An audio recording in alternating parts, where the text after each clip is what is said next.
दोस्तों नमस्कार, मेरा नाम है अनूप आकाश वर्मा और आप देख रहे हैं द रिपोर्टर हिंदी। उत्तर प्रदेश की राजधानी लखनऊ एक बार फिर ऐसी त्रासदी का गवाह बनी जिसने पूरे देश को झकझोर दिया। अलीगंज इलाके में स्थित एक व्यावसायिक भवन में भीषण आग लगने से कम 15 लोगों की मौत हो गई, जिनमें अधिकांश छात्र बताए जा रहे हैं। कई अन्य घायल हुए हैं और उनका इलाज चल रहा है। ये इमारत एक एनिमेशन एवं कोचिंग सेंटर, लाइब्रेरी और अन्य व्यावसायिक गतिविधियों के लिए इस्तेमाल की जा रही थी। प्रत्यक्षदर्शियों के अनुसार आग इतनी तेजी से फैली कि छात्रों को संभलने तक का मौका नहीं मिला।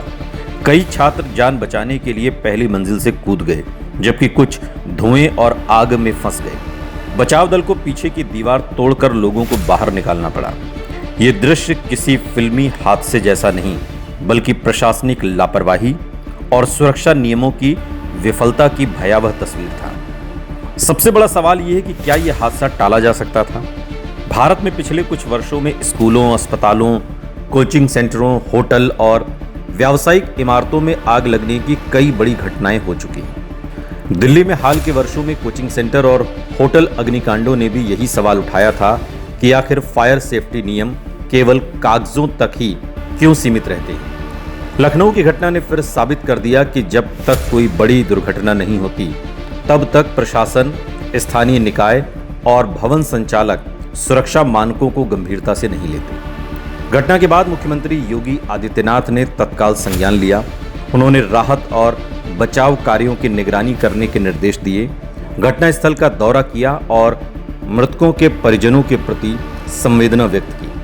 मुख्यमंत्री ने इस मामले की जांच के लिए 2 सदस्यीय SIT गठित कर दी, ताकि ये पता लगाया जा सके कि आग कैसे लगी, सुरक्षा मानकों में कहां चूक हुई और जिम्मेदार कौन है। साथ ही मृतकों के परिजनों को मुआवजे का भी ऐलान किया गया है। प्रधानमंत्री नरेंद्र मोदी ने इस हादसे पर गहरा दुख व्यक्त किया। प्रधानमंत्री कार्यालय की ओर से शोक संदेश जारी किया गया और प्रधानमंत्री राष्ट्रीय राहत कोष से मृतकों के परिजनों को 2 लाख रुपए और घायलों को 50,000 रुपए की सहायता राशि देने की घोषणा हुई। राष्ट्रपति द्रौपदी मुर्मू सहित कई राष्ट्रीय नेताओं ने भी इस घटना पर दुख जताया और घायलों के शीघ्र स्वस्थ होने की कामना की। रक्षा मंत्री राजनाथ सिंह, जो लखनऊ के सांसद भी रह चुके हैं, अस्पताल पहुंचकर घायलों से मुलाकात की और इलाज व्यवस्था का जायजा लिया। डिप्टी CM ब्रजेश पाठक भी घटनास्थल और अस्पताल पहुंचे। पूरे प्रदेश में इस हादसे को लेकर शोक और गुस्से का माहौल है। इस त्रासदी के बाद प्रशासन ने कार्रवाई भी शुरू की है। 4 अधिकारियों को निलंबित किया गया। भवन मालिकों और अन्य जिम्मेदार लोगों के खिलाफ मुकदमा दर्ज कर गिरफ्तारी हुई। जांच में यह भी सामने आ रहा है कि जिस भवन में आग लगी वो मूल रूप से आवासीय उपयोग के लिए था, लेकिन वहां व्यावसायिक गतिविधियां चलाई जा रही थीं। यदि ये तथ्य पूरी तरह सही साबित होता है तो ये केवल एक दुर्घटना नहीं, बल्कि नियमों की सुनियोजित अनदेखी का मामला बन जाता है। ग्राउंड जीरो की वास्तविकता यह है कि उत्तर प्रदेश ही नहीं, पूरे देश में हजारों कोचिंग सेंटर ऐसी इमारतों में चल रहे हैं जहां पर्याप्त फायर एग्जिट नहीं है, अग्निशमन उपकरण या तो नहीं है या फिर काम नहीं करते, विद्युत वायरिंग पुरानी है और भवनों की नियमित सुरक्षा जांच नहीं होती।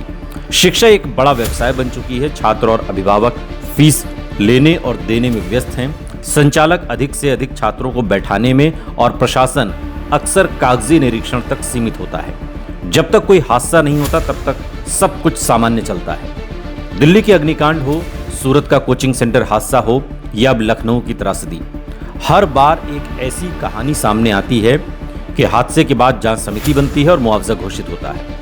कुछ अधिकारियों को निलंबित किया जाता है और कुछ महीनों बाद यह मामला धीरे धीरे सार्वजनिक चर्चा से बाहर हो जाता है। लेकिन सुरक्षा संस्कृति में स्थायी बदलाव नहीं देता। यही वजह है कि ऐसे हादसे बार बार दोहराए जा रहे हैं। इस घटना ने एक और गंभीर प्रश्न खड़ा किया। भारत में लाखों छात्र बेहतर भविष्य के लिए कोचिंग संस्थानों में पढ़ते हैं। उनके माता पिता अपनी कमाई का बड़ा हिस्सा उनकी शिक्षा पर खर्च करते हैं, लेकिन क्या उन्हें यह भरोसा है कि जिस भवन में उनके बच्चों की पढ़ाई हो रही है वो सुरक्षित है? लखनऊ की घटना बताती है कि कई बार इस मूलभूत सवाल का जवाब भी नहीं में होता है।